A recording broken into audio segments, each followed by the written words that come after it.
जय हिंद दोस्तों, मैं शिवम आप लोगों के सामने लेके आया हूं हमारी पहली मंथली करंट अफेयर्स की सीरीज, जो कि आपको इजीली अवेलेबल होगी सेबर ऑफिसर्स डिफेंस एकेडमी के यूट्यूब चैनल पर। इसके अलावा आप इसकी पीडीएफ पा सकते हैं हमारे टेलीग्राम लिंक से, जो कि डिस्क्रिप्शन बॉक्स में मौजूद है। तो हम देखते हैं, बेसिकली करंट अफेयर्स एक ऐसी चीज होती है ना, जो कि बहुत कॉमन होती है, हर एग्जाम के लिए आपको इसकी नीड होती है। और फिर अगर करंट अफेयर्स टॉपिक वाइज मिल जाए, उससे अच्छा कुछ नहीं हो सकता। क्योंकि मैं भी एक स्टूडेंट रहा हूं, मैंने भी पढ़ा है, तो वो चीज़ तो है ना। हम देखते हैं कि हम इस करंट अफेयर्स में क्या करने जा रहे हैं, क्या देखेंगे। इसके अलावा ये 3 पार्ट्स में आएगी।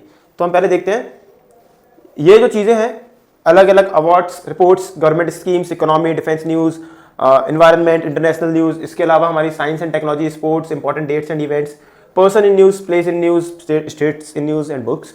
तो हमने इनको क्या सेग्रीगेट कर दिया। इसलिए किया है, एक बच्चा अगर स्पोर्ट्स पढ़ रहा है तो पूरा स्पोर्ट्स पढ़े एक बार में, अवार्ड्स पढ़ रहा है तो पूरा अवार्ड्स पढ़े, ताकि वो उसके लिए भी इजी हो जाए समझने के लिए, और उस व्यक्ति को बहुत इजीली है ना चीजें है ना डिफरेंशिएटेड ऑलरेडी मिले, ज्यादा हौच पौच, ज्यादा मिक्स चीजें ना मिले कि है ना वो उसका दिमाग पहले भी एकदम से डिफेंस पे था, अब एकदम से अवार्ड पे चला गया, देन एकदम से स्पोर्ट्स पे शिफ्ट हो गया, तो वो चीज ना हो इस कारण से।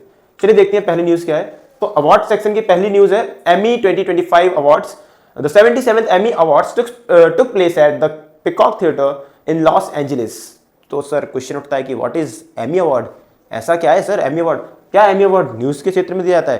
क्या एमी अवार्ड मूवीज़ के क्षेत्र में दिया जाता है? एमी अवार्ड दिया किस चीज़ में जाता है? तो ये प्रेस्टिजियस ऑनर है।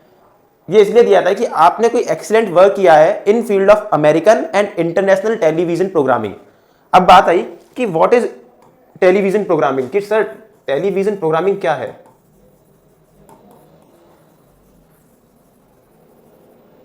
What is television programming? Sir ये क्या है टेलीविजन प्रोग्रामिंग? तो इसमें हमारा आता है, अलग अलग चीजें आ जाती हैं, जैसे कि हो गई डे टाइम, प्राइम टाइम, इसके अलावा न्यूज, स्पोर्ट्स एंड डॉक्यूमेंट्रीज। ये सारी चीजें आ जाती हैं। और इस फील्ड में अगर आपने कोई एक्सीलेंट वर्क किया है उस पर्टिकुलर सीजन में, तो आपको दिया जाता है एमी अवार्ड। जैसा कि आप देख रहे हो लॉस एंजलिस, तो ये एमी अवार्ड मिलता है अमेरिका में, ठीक है। इसके अलावा आप एक छोटी सी चीज ये गौर कीजिए कि ये जो अवार्ड है, आपने देख पा रहे होंगे कि एक लेडी है और उसने होल्ड कर रखा है इलेक्ट्रॉन को। तो ये पता है क्या शो करता है? इसका जो मतलब जो बनाने के लिए, इसके लिए जो कॉन्सेप्ट यूज किया बहुत अमेजिंग है। ये आर्ट और साइंस, इसका ब्लेंड है। जब आर्ट और साइंस मिलता है तब क्या प्रोड्यूस होता है। इस बार एमी अवार्ड जो है ड्रामा सीरीज में मिला है सेवरेंस को। अब इसको याद करने की निमोनिक बताऊं तो ड्रामा होता है, ड्रामा में आती है feeling of catharsis. Feeling of catharsis माने कि ड्रामा में अगर कोई सैड पार्ट चल रहा है तो उसको आप फील कर पाए, वो इंटेंसिटी होनी चाहिए ड्रामा में। अगर कुछ फनी है तो उसको आप फील कर पाए, हंस पाए, उसको अपने से रिलेट कर पाए, वो इंटेंसिटी होनी चाहिए। उसी प्रकार एक वर्ड है सेवरेंस जो ड्रामा सीरीज में जिसको मिला है, और एक होता है वर्ड हमारा सीवियर, माने इंटेंस। वर्ड दोनों कहीं ना कहीं मिल जाते हैं तो एक निमोनिक बन जाता है कि सीवियर से हम सेवरेंस को याद रख सकते हैं कि ड्रामा है, सीवियर होता है, सेवरेंस उससे याद हो जाएगा। एक दो बार आप रिवाइज करोगे, आपके जैसे ही ऑप्शन में आएगा देखते ही आप तुरंत इसका ये आंसर है। कॉमेडी सीरीज में मिला है द स्टूडियो में, और लिमिटेड सीरीज में मिला है एडोलेसेंस को। एडोलेसेंस जो होती है वो एज होती है 13 से 17 की, और 13 से 17 के बीच हम सब जानते हैं कि हम पे लिमिटेड चीजें होती हैं। अगर गाड़ी है तो गाड़ी भी लिमिटेड मिलेगी, कोई भी मोबाइल फोन है, कुछ भी लिमिटेड रिसोर्सेज होते हैं हमारे पास। तो लिमिटेड सीरीज बोले तो एडोलेसेंस, ठीक है। बाकी ये लीड एक्टर, लीड एक्ट्रेस अलग अलग चीज में है, ये एक बार गो थ्रू कर लीजिएगा। दूसरा आता हमारा हॉरिजॉन्टल अवार्ड। तो सर अभी अवार्ड है तो हॉरिजॉन्टल अवार्ड नया नाम है, कुछ तो इसमें हुआ है। और हॉरिजॉन्टल अवार्ड सर इतना इंपॉर्टेंट है कि हमें पढ़ना पड़ेगा? हाँ, पढ़ना पड़ेगा। उसके पीछे कारण है हमारी अनुपर्णा रॉय जी। इन्हें ऐसा क्या कर दिया सर कि हमें हॉरिजॉन्टल अवार्ड पढ़ना पड़ेगा? तो she became the first Indian women to win the prestigious Horizonte Award for Best Director at the 82nd Venice Film Festival। तो सर Horizonte Award है क्या? Horizonte का मतलब होता है horizons, it is the Italian word। अब sir Horizonte Award दिया किस चीज में जाता है? मूवीज में दिया जाता है क्या?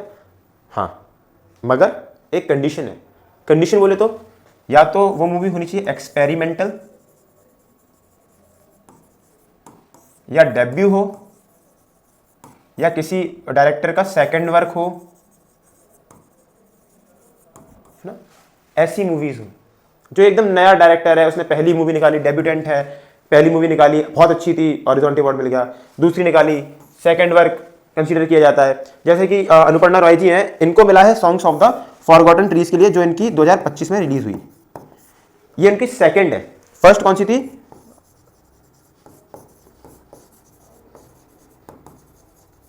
Run to the river 2023। अब मैं आपको इनके बारे में थोड़ा सा बताता हूँ। लिटरली उनकी लाइफ ना इतनी इंस्पिरेशन से भरी है, एक बार आप देखेंगे ना तो यू विल से कि क्या चीज़ है। मतलब उन्होंने, ये बंगाल में पैदा हुई, इन्होंने बैचलर्स डिग्री करी इंग्लिश लिटरेचर से, then she did the course of mass communication. Delhi और मुंबई में 2023 तक कॉर्पोरेट सेक्टर में काम किया as IT sales executive. Then ये था कि डायरेक्टर बनना है, तो कॉर्पोरेट सेक्टर छोड़ के अपनी पहली मूवी जो थी रन टू द रिवर, इसके लिए ना मतलब एज अ को डायरेक्टर आई थिंक सो काम किया इन्होंने। Then songs of the forgotten trees, इसके लिए काम किया, and with in 2 years she on this. नाम बड़ा किया है, इंडिया का रोशन किया है ना। तो ऐसी इंस्पिरेशंस भरी पड़ी हैं, हमारे ऊपर है कि हम उनसे कुछ सीखते हैं कि सिर्फ ये अनुपर्णा रॉय याद करना है, फर्स्ट इंडियन वुमेन, तो इतना ही है बस, ज़्यादा नहीं है। नेक्स्ट देखते हैं। ओके, बैलन डी'ओर मेरा फेवरेट फुटबॉल। बैलन डी'ओर का मतलब क्या होता है? पहली चीज़ तो यही आता है, सर बैलन डी'ओर है क्या? बैलन डी'ओर का मतलब होता है गोल्डन बॉल। अब जो फुटबॉल खेलते होंगे ना उन्हें मालूम होगा बैलन डी'ओर है क्या। बैलन d'Or is like Oscar of footballers. ये फुटबॉल का ऑस्कर है। इसके अलावा बैलन डी'ओर कौन इसको रिलीज करता है? तो है एक फ्रांस फुटबॉल मैगजीन, ये इसको देती है बैलन डी'ओर को। बैलन डी'ओर जो था ये सबसे पहले दिया गया 1956 में, और ये उस समय सिर्फ यूरोपियंस के लिए था। जो यूरोप में रह रहे हैं, यूरोपियंस हैं, उन्हीं फुटबॉलर्स को ही दिया जाता था। देन 1995 में इसको थोड़ा सा बढ़ाया गया और इसको यूरोपियन क्लब्स के लिए कर दिया गया। यूरोपियन क्लब्स माने अगर यूरोपियन क्लब्स में कोई दूसरा है जो किसी यूरोपियन यूनियन या यूरोप से बाहर का है, एशिया का है, अफ्रीका का है, कोई प्लेयर खेल रहा है किसी यूरोपियन क्लब में और वो अच्छा करता है, तो उसको बैलन डी'ओर दिया जा सकता है। 2007 में इसको वर्ल्ड वाइड कर दिया गया, सबके लिए, एक ग्लोबल लेवल पे।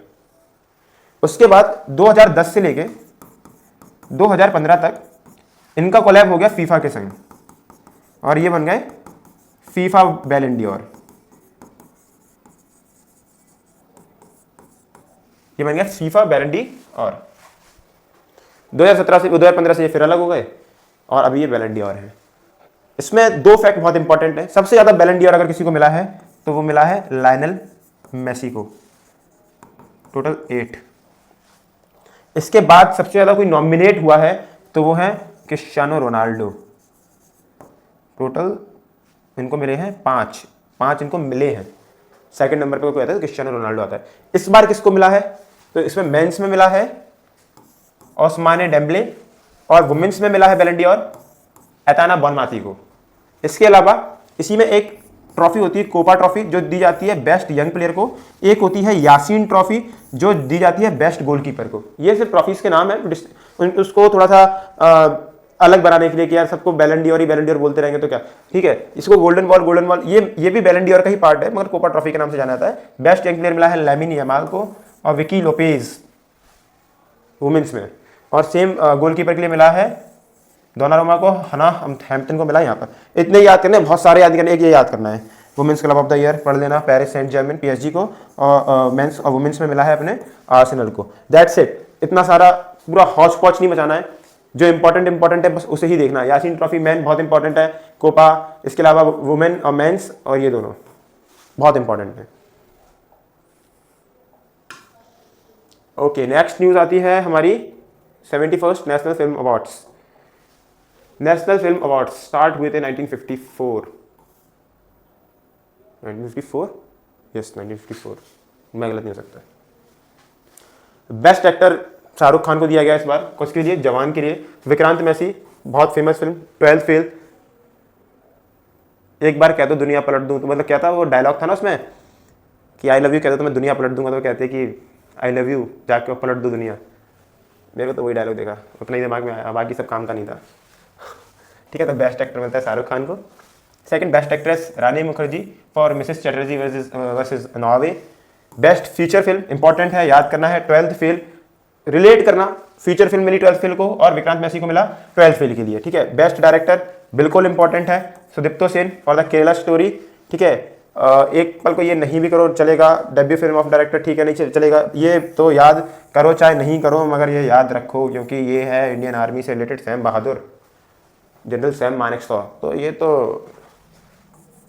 5 स्टार रैंकिंग तो मिलनी चाहिए थी उनकी, इतना इंपॉर्टेंट है। बेस्ट हिंदी फिल्म देख लेना एक बार, कथाल, श्यामची आई, बहुत इंपॉर्टेंट, बेस्ट मराठी फिल्म।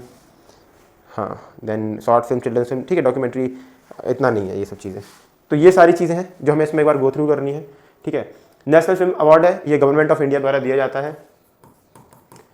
इसके अलावा इसके एक होती है national film development corporation of India, जो कि इसको रेगुलेट करती है। इसके अलावा ये ज्यूरीज वगैरह होते हैं, ये लोग इस पर वोटिंग वगैरह करते हैं, तब जाके नेशनल फिल्म के लिए ना लोग बाग नॉमिनेट होते हैं और विनर घोषित किए जाते हैं। देता कौन है? प्रेसिडेंट। कहाँ पर? दिल्ली में। ठीक है, आगे देखते हैं। दादा साहब फाल्के अवार्ड बहुत इंपॉर्टेंट नहीं, बहुत इंपॉर्टेंट अवार्ड है। क्यों है? क्योंकि ये हाईएस्ट ऑनर है जो कि दिया जाता है अगर आपका कंट्रीब्यूशन है फिल्म इंडस्ट्री में, उसकी मेकिंग में, एज अ एक्टर अगर आपने कंट्रीब्यूट किया है तो उसके लिए आपको दिया जाता है, अगर आपने मतलब बहुत अच्छा किया हो। और इस बार किसको दिया गया 2025 में? तो एक्टर मोहन लाल जी को दिया गया। मोहन लाल आप देख सकते हैं, जानी माना चेहरा नहीं है, ये बहुत बड़ा चेहरा है, ये मलयालम एक्टर है, मलयालम एक्टर हैं। 71st नेशनल फिल्म अवार्ड इस बार दिया गया है। और मोहनलाल विश्वनाथन नायर जो कि केरला से हैं, ठीक है, एक्टर भी है, प्रोड्यूसर भी है और प्लेबैक सिंगर भी है। इसके अलावा कुछ इंपॉर्टेंट चीज़ जो मैं इसके बारे में बताना चाहूँ, जैसे दादा साहब फाल्के अवार्ड है तो पहली बार दिया गया था 1965, पहली बार दिया गया था देविका रानी जी को। अब दादा साहब फाल्के जी हैं कौन? क्वेश्चन आता है कि सर क्या ये इतने इंपॉर्टेंट है? दादा साहब फाल्के जी हैं कौन? तो दादा साहब फाल्के जी हैं जिन्होंने पहली फिल्म जो थी फुल स्केल फिल्म, जिसका नाम था राजा हरिश्चंद्र,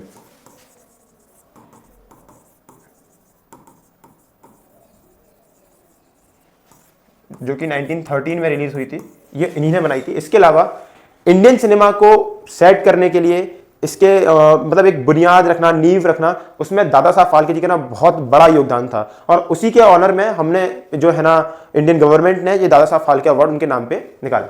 दूसरी चीज़ अगर मैं इनकी बात करूं तो सर मलयालम मूवीज़ में मलयालम एक्टर हैं। इसके अलावा इन्होंने तेलुगु में, तमिल में, कन्नड़ में, हिंदी में मूवीज़ की है। अराउंड 50 ईयर्स हो गए हैं इनको इंडस्ट्री में। इसके अलावा 300+ मूवीज़ हैं इनकी। ऐसे ही नहीं इनको अवार्ड मिला, हर चीज़ के पीछे एक रीज़न होता है। अगर इनको अवार्ड मिला तो उसके पीछे बहुत बड़ा रीज़न है। 50 ईयर्स 300+ मूवीज़, सोचने की बात है। ठीक है, इनको पहले भी अवार्ड दिया जा चुका है, जैसे कि पहले पद्मश्री मिला है, दूसरे नंबर पे पद्म भूषण मिला है जो कि 3rd हाईएस्ट सिविलियन ऑनर था 2019 for his contribution to the arts outside cinema.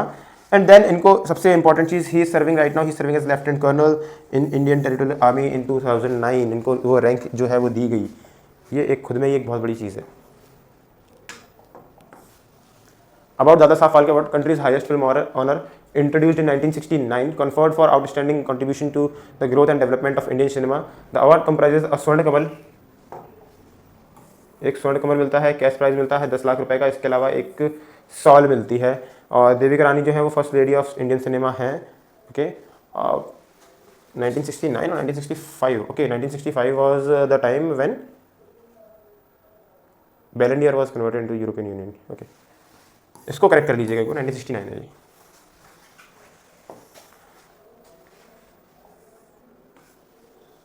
Okay, अब हम जाते हैं reports, indexes, committees and surveys की तरफ। So global peace index report 2025, India ranks 115 globally. अब सर ये क्या है ग्लोबल पीस इंडेक्स रिपोर्ट, कौन बनाता है? तो उसको बनाता है institute for economics and peace. कहाँ पर है ये? Sydney Australia, headquarters Sydney Australia में इसका हेडक्वार्टर है। सर कितनी कंट्रीज आती हैं? टोटल 163 कंट्रीज और टेरिटरीज जो होती हैं उन पर उनके ऊपर है ना ये बनता है। इसके अलावा क्या पैरामीटर्स होते हैं? टोटल 23 पैरामीटर्स होते हैं। इसमें गुड गवर्नेंस,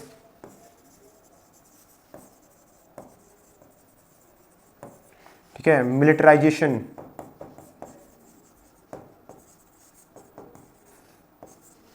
इसके अलावा हमारा नेबर के संग हमारे रिलेशन विद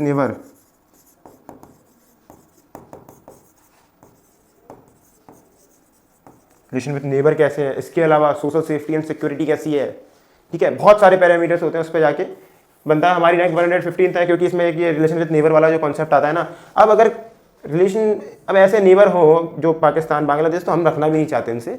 दे आर इनके बारे में बोल के मैं अपना ही मुंह गंदा करूँगा, तो मैं वो भी नहीं चाहता कि बोलूँ, ठीक है। तो वही चीज़ है, बहुत सारे पैरामीटर्स होते हैं, उस पर होता है। इंपॉर्टेंट ये था 115 रैंक हमें आई है, ठीक है। और इसके अलावा जो रशिया की रैंक है 162 है, यूक्रेन की 163 है। अब यूक्रेन आ गए, पहले यहाँ पर अफगानिस्तान जी बैठे रहा करते थे। पाकिस्तान जी है क्या इसमें? पाकिस्तान जी होने चाहिए। पाकिस्तान जी नहीं है, पाकिस्तान जी नहीं है। आइसलैंड जो है वो फर्स्ट पे है। आगे देखते हैं। A recent study regarding coral microatolls found that sea levels in the Maldives and Lakshadweep have been rising at an accelerated rate since the late 19। Okay, बार बार फ़ोन आ जा रहे हैं, उठाने जाना पड़ रहा है, कोई बात नहीं, क्षमा चाहूँगा मैं। Recent study regarding coral microatolls, water coral microatolls. Sir बहुत टेक्निकल वर्ड आ गया, अगर आपने अच्छे से पढ़ा हो ना तो एक लैंडफॉर्म है, फॉर्मेशन है एक। अटॉल्स क्या है? एक फॉर्मेशन है। फॉर्मेशन कैसे? कोरल्स के द्वारा घेर के एक बीच में लगून बन जाती है, चारों तरफ कोरल्स होते हैं एक टाइप का, ऐसे करके अटॉल्स बनते हैं। Coral microatolls found that sea levels in the Maldives and Lakshadweep have been rising at an accelerated rate since the late 1950s। कैसे मालूम पड़ा? क्योंकि जो लेवल है सी का वो कहीं ना कहीं राइज कर रहा है, और जो ये जो माइक्रोअटॉल्स हैं ये कहीं ना कहीं उसके अंदर सबमर्ज हो रहे हैं। तो ऐसे मालूम पड़ रहा है। अभी बनते कैसे हैं? सबसे पहले होता है वॉल्केनो, जो कि सी वगैरह इन सब चीज़ों से सराउंडेड होता है। देन वो बनता है बैरियर रीफ, जो हमने पढ़ा है ना, ग्रेट बैरियर रीफ जो हमारा ऑस्ट्रेलिया में है, सेम वैसी बैरियर रीफ। देन वो और सबमर्ज होते फिर वो माइक्रो मतलब कोरल्स जो है उसके चारों तरफ बन जाते हैं, वो सबमर्ज जाता है, तब जाके वो कहीं जाके ना माइक्रोअटॉल्स और अटॉल फॉर्मेशन होता है, ठीक है। अब कोरल हमारे लिए क्यों इंपॉर्टेंट है? मेन चीज़ ये नहीं है कि ये क्या आया क्या नहीं आया। कोरल क्यों इंपॉर्टेंट है? पहली चीज़ तो ये नेचुरल रिकॉर्डर्स की तरह एक्ट करते हैं। दूसरा क्या है? कोरल्स एक तरीके से बैरियर्स की तरह काम करते हैं। बैरियर्स किसके लिए? तो अगर मैं बोल दूं सुनामी, वेव्स, तो इनकी वेलोसिटी को जो होता है ना, वेलोसिटी उसको कहीं ना कहीं रोकते हैं, बैरियर बन जाते हैं बीच में, तो कहीं ना कहीं उसकी जो वेलोसिटी होती है, जो उसकी इंटेंसिटी होती है, वो कम हो जाती है। इसके अलावा कोरल किस काम आते हैं?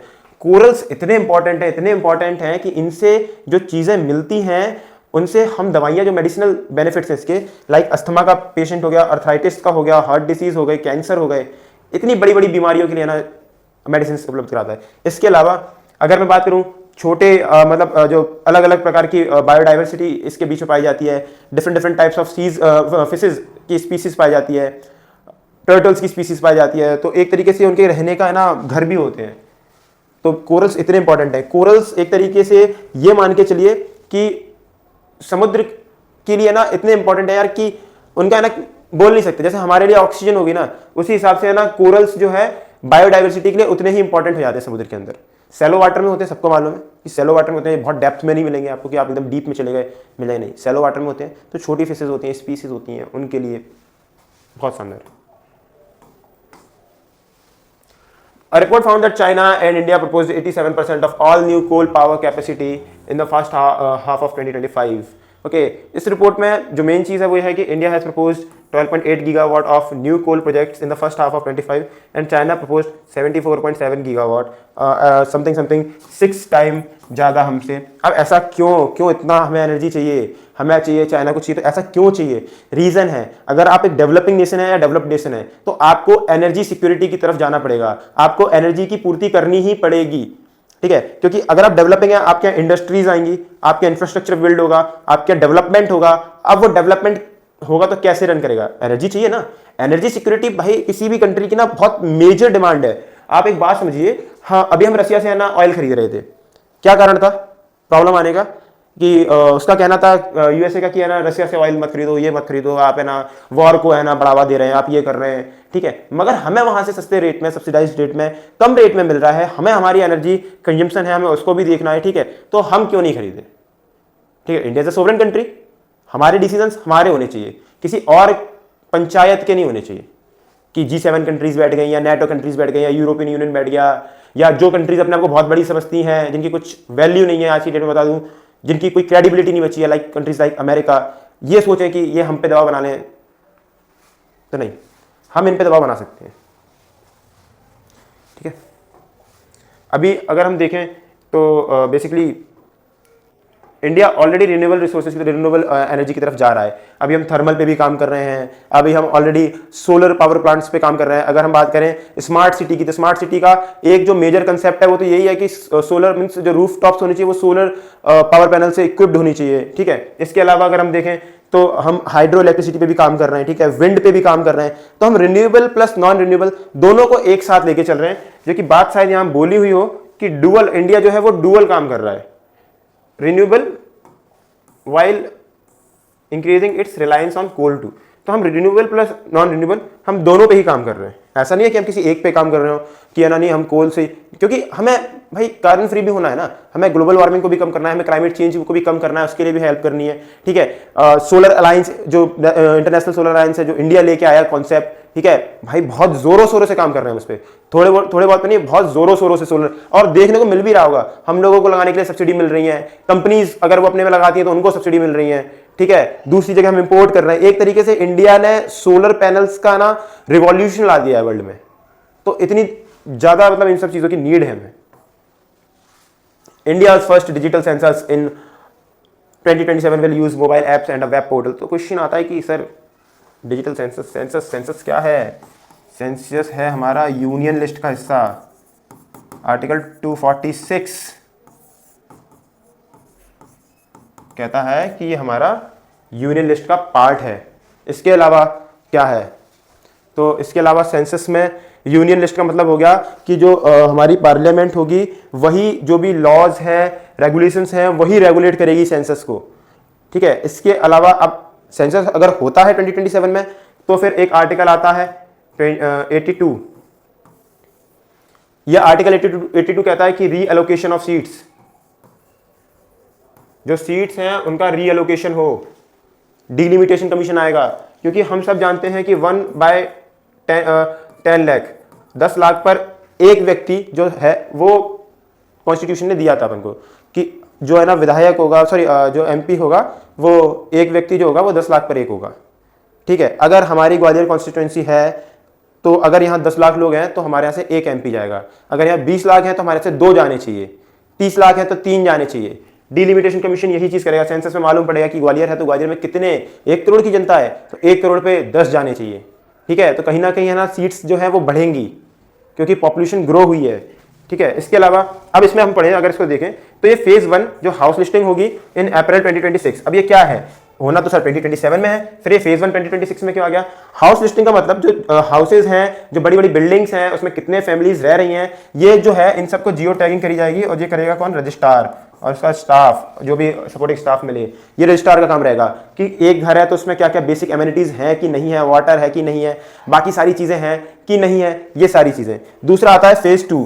फेज 2 माने population enumeration, starting in February 2027। Population इसमें क्या होगा फेज 2 में कि घर घर जाके जो है जो एम्प्लॉइज होंगे, जो गवर्नमेंट की तरफ से स्टाफ होगा, वो घर घर जाके लोगों से इंडिविजुअली मिलेगा, उनका एज, सेक्स, कास्ट, जो हमारा बोलते हैं कास्ट हो गया, जेंडर, ये सारी चीजें नोट डाउन करेगा और इस पर एक डाटा प्रिपेयर करेगा। अब इसके लिए क्या होगा कि मोबाइल ऐप्स का ये लोग भी यूज करेंगे, वेब पोर्टल का यूज करेंगे। इसके अलावा ये जो सिटीजन्स हैं वो भी जियो टैगिंग अपनी बिल्डिंग्स की या खुद की है ना जो इन्फो है वो भर सकते हैं।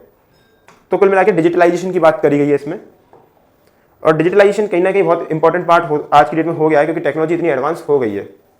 अगली न्यूज हमारे सामने है 2025 वर्ल्ड ट्रेड रिपोर्ट। इस सब में जो इंपॉर्टेंट चीज है वो इतनी सी है, the theme of 2025 making trade and AI work together to the benefit of all. अब ये क्या चीज है? मेन चीज आप समझिए इसमें जो चीज है वो है एआई, आर्टिफिशियल इंटेलिजेंस। अगर मैं आर्टिफिशियल इंटेलिजेंस का यूज करूं तो मैं ट्रेड को कैसे बढ़ा सकता हूं? तो चीज एक समझिए, अकाउंटेबिलिटी बढ़ जाती है